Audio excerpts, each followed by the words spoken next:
manager of the New Neon Movies. Sorry about getting started late, but I felt like walking out here and saying, "Good morning, class." Last night, Dave Bogerat, a member of the International Cinerama Society, took John Harvey and I out to dinner at Pachia's, a really great little restaurant down here in the Oregon District. And no, we didn't stay out all night drinking and partying.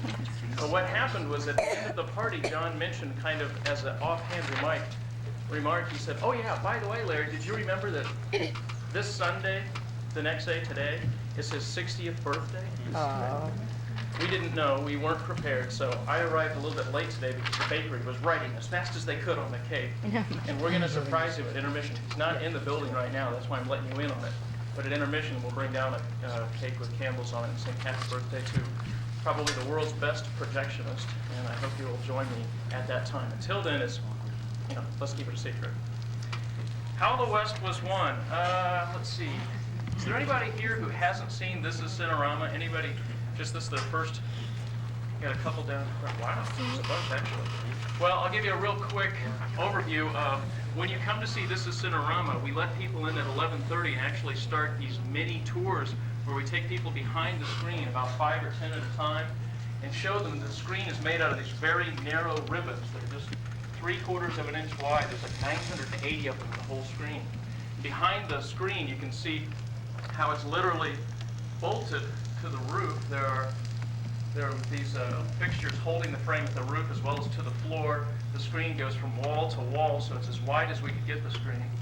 Behind the screen, you also get to see 5 giant speakers. They're called giant JBLs because they stand 6 foot tall on the ground. Behind the screen, there's 1 speaker at this point, a second one here, a third one in the center, a 4th one on this side, a 5th one at the end of the screen. And if some of you folks were here yesterday, you got to hear that incredible stereo separation, the full range of sound out of each and every speaker.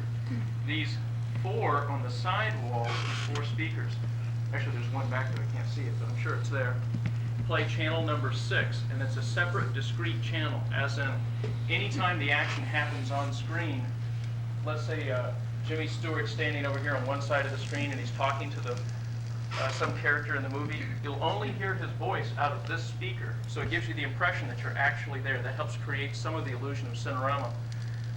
As you walked in, there was a giant reel-to-reel tape player that plays 7 channels of sound. It's quite an incredible piece of equipment. When you come see This Is Cinerama, you hear about that.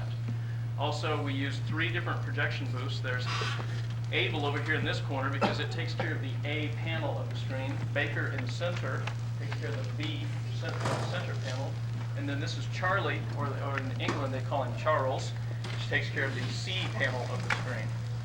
All 3 projectors run simultaneously, interlocking the image to fill the whole screen. Why is the screen curved? Why do we need such a big picture? Well, Fred Waller, the inventor of Cinerama, discovered that the human eye, because of its shape and size, have certain limitations.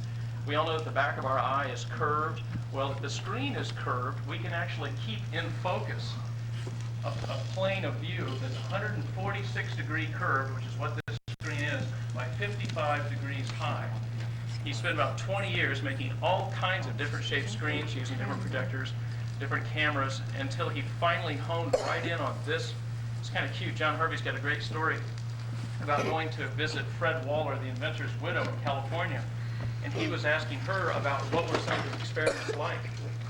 And she said that her husband would wear a baseball cap. I mean, this is getting real simple stuff. You know, the baseball caps with the big bills? And he would poke straws or toothpicks through the bills. And he would walk around the house looking straight ahead and find out at what point did the toothpicks go out of focus.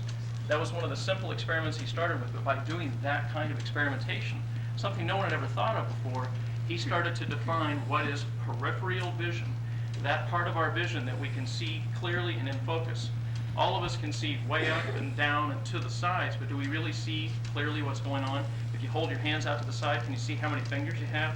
No, but there's a point when they come in that you can, and that is that 140, I love these kids. That is that 146-degree view, yeah. Okay, so there were 7 films made in Cinerama. The first 5 were travelogues. They were made out of a studio that was based in New York City that was headed by Fred Waller and Hazard Reeves. Fred Waller passed away within a year after the first film opened, But slowly, as the films would get made, more theaters would get built and it would spread around the world. MGM was brought on board in the late 50s, early 60s because they had a lot of money and they saw that Cinerama had the potential of being something that would change forever the way movies were made. And actually they did right from the start. When Hollywood got involved, they started making a film called The Wonderful World of the Brothers Grimm, which was an epic fairy tale with a lot of stars, a lot of interesting effects and photography, but the story and acting were weak. So they decided to throw everything they could at a particular film called How the West Was Won. I was telling David and some of the people at the dinner last night some of the interesting things I discovered about where did this story come from.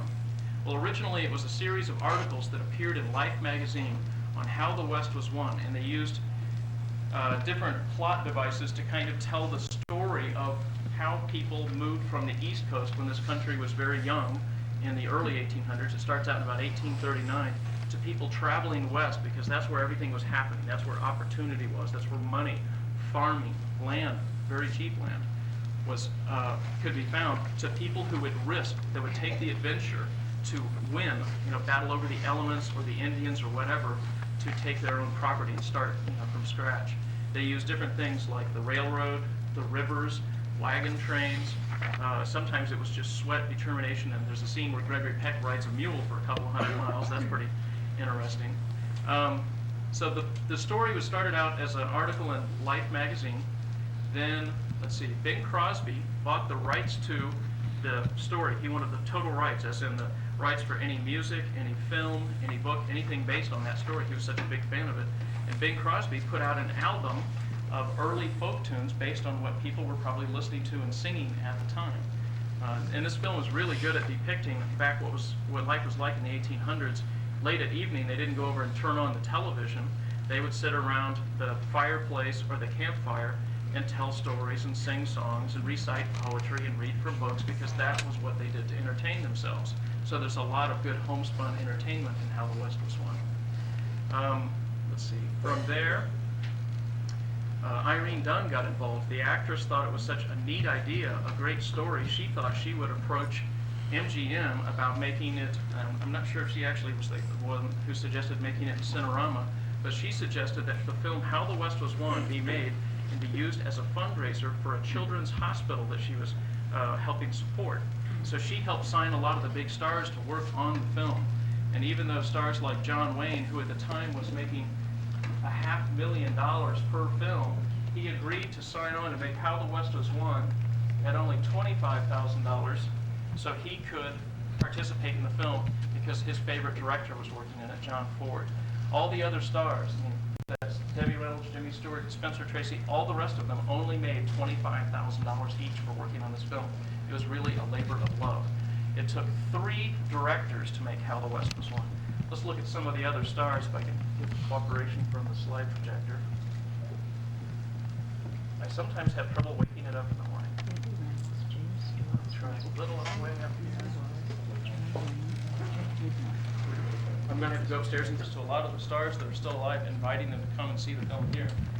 Carol Baker, Lee J. Cobb, Henry Fonda, Carolyn Jones, Carl Malden. I have a real nice letter from Carl Malden out in the lobby where he said he'd love to come, but Dayton, Ohio is so far and he's got all this work to do with the Academy of Arts and Sciences. I think he's still the president right now. There's Gregory Peck, George Papard, Robert Preston. Interesting story about Gregory Peck. We got to meet him a couple weeks ago in Detroit, and we're in negotiations to bring him to Dayton because we think it'd be a lot of fun to have him host a fundraiser to help raise money to make extra prints of the Cinerama films. Well, so much for the slideshow, folks. Kind of a slow, pardon me while I go up again, it's obviously. Oh, wonderful Walter Brennan. Unique thing about Walter Brennan in the history of motion pictures, he actually holds the record for winning 3 Academy Awards for a supporting actor. Nobody else has won 3 as a supporting actor. Andy Devine is quite wonderful in the film. Raymond Massey has probably got the shortest part in the film. He actually introduces part 2. He has no dialogue, but he looks so much like Abraham Lincoln in a feature film that was made about 20 years earlier that they cast him in this film portraying Abraham Lincoln. Agnes Moorehead, for those who don't know, Agnes Moorehead is an actress who had family here in Dayton, Ohio. When she passed away, she's buried about 2 miles from the theater. Let's see, there's Henry Morgan, the star of MASH. Thelma Ritter, who's just a delightful character actress. Mickey Shaughnessy made a lot of different television shows, and Russ Tamblyn, you might remember from West Side Story. Needless to say, 24 named stars appeared in How the West Was Won. And we had such incredible directors as Henry Hathaway, who directed the first outdoor color film, Trail of the Lonesome Pine. He also directed a lot of great action-adventure films.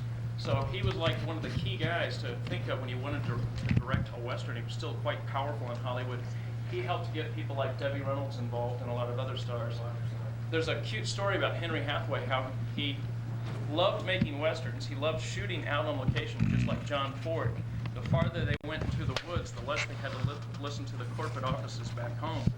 But he did not care much for the Cinerama camera, because this camera, which could take this huge slice of view, this 146-degree view, every time they wanted to move the camera a foot, they would have to dress, that's what they call it, prepare another 40 acres of ground, as in they could not pick up on camera any telephone poles. There were no telephones in the 1850s.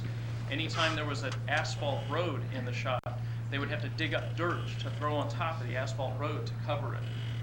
He began to hate working with that camera, because the only way to really look through a Cinerama camera to see that entire view, they didn't have the ability to look at the same time through the 3 viewfinders, so he would have to sprawl out on his belly and look out at the action. But once he saw what the results looked like on the screen, he completely changed his mind and fell in love with the Cinerama camera. John Ford is a Western director who pretty much discovered and made John Wayne a huge star. A lot of people say he's the greatest American director. He's actually Irish, but he made all these great Americana films like Grapes of Wrath, The Informer, How Green Was My Valley, The Quiet Man, She Wore a Yellow Ribbon. He actually was decorated during World War II because he lended his yacht to the effort. He was a very powerful, wonderful, talented director. If you've ever seen The Searchers or, oh gosh, I think, what is it? Stagecoach, yeah. Darling Clementine, some of the best Westerns ever made. It was a good choice to get John Ford involved. He directs the Civil War sequence of How the West Was Won. George Marshall is really neat in that he worked with Jimmy Stewart on a really fun early Western, which is called Destry Rides Again. If you've ever seen that with Marlene Dietrich and Jimmy Stewart, that's a lot of fun. So when they got these 3 directors to work with 24 stars, they kind of divided up the duty. But Henry Hathaway was kind of the lead director. He actually helped co-write most of the script. This is a beautiful shot, and maybe like the first 5 minutes of the film, detail that you won't be able to see in, oh, that's not it, in even a 70mm film. If you'll notice, just this is a photograph of a still. I mean, this is like a 3rd generation picture. This is not at all what it looked like during the film. But in the film, look at the feathers in the headdress of the Indian. You'll see the little hairs blowing in the wind. And I defy you to name another Western that is, the picture is that clear. You can see the hair in the horse's mane, the sweat on the horse. It's such sharp, fine detail. And after you've noticed that, look right behind them at the trees on the mountains, how clear every line, every shadow is, even though this is miles away and this is just a couple of feet in front of the camera. The Cinerama camera could focus from 18 inches in front of the camera to infinity. So pretty much once they had the focus set, they never refocused a shot. And that happens continually throughout the film. When they're using the Cinerama camera, you'll see just incredible depth of focus. You'll be able to see images on the left or the right, whether they're 20 feet away, 5 feet away, or a mile away in focus. I don't know of any other film that could pull that off except for a Cinerama.